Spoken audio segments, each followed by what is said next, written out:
இன்றைய வேதவசனம் ஆகஸ்ட் 4 வேதத்துல ஏசாயா 48 அதிகாரம் 10 இதோ உன்னை புடமிட்டேன், ஆனாலும் வெள்ளியை போல் அல்ல, உபத்திரவத்தின் குகையிலே உன்னை தெரிந்து கொண்டேன்.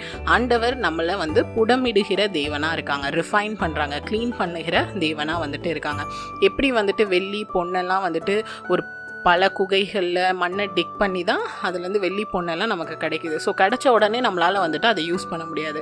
அதை என்ன பண்ணுவாங்க, பியூராக மாற்றுறதுக்காக நிறைய ரிஃபைனிங் ப்ராசஸ் பண்ணுவாங்க, சுத்திகரிச்சுக்கிட்டே இருப்பாங்க. அப்போ தான் அதில் இருக்க தேவையில்லாத காரியங்கள்லாம் போயிட்டு அது பியூர் ஃபார்மாக நம்மளால் மார்க்கெட்டுக்கு கொண்டு வர முடியும், அதை உபயோகமுள்ள ஒரு பொருளாக பயன்படுத்த முடியும். அதே போல் தான் ஆண்டவர் நம்மளோட லைஃப்பையும் ரிஃபைன் பண்ணுறாங்க. ஸோ ஒவ்வொரு நாளும் நம்மக்கிட்ட இருக்க தேவை இல்லாத காரியங்களை நம்மளோட வாழ்க்கையிலேருந்து வெளியே எடுத்துக்கிட்டே இருக்காங்க. ஸோ அப்படி எடுக்கிறதுக்காக நம்மளை ஆண்டவர் சோதிக்கிறாங்க. அது மட்டும் இல்லாமல் சில உபத்திரவங்கள் நடுவில் நம்மளை நடத்தி செல்கிறாங்க. ஆனால் நம்ம உபத்திரவங்களுக்குள்ளே போகும்போதோ சோதிக்கப்படும் போதோ நம்மளோட வாழ்க்கையில் நம்ம கூட ஆண்டவர் இல்லையா அப்படின்னு கேட்டிங்கன்னா கட்டாயம் ஆண்டவர் நம்ம கூடயே இருக்காங்க.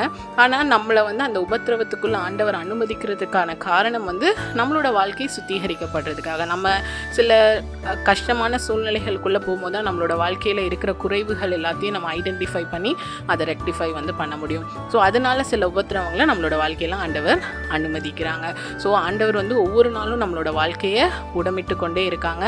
நம்ம புடமிட்ட அப்புறம் எப்படி அந்த பொண்ணும் வெள்ளியும் பியூராக இருக்கோ அதே போல் நம்மளும் ஆண்டவருக்கு பயன்படுகிற ஒரு பிள்ளைகளாக மாற்றப்பட முடியும். அது மட்டும் இல்லாமல் மற்றவர்களுக்கு நம்ம பயன்படுகிற பாத்திரமாகவும் காணப்படணும். Thank you. Have a fantastic day.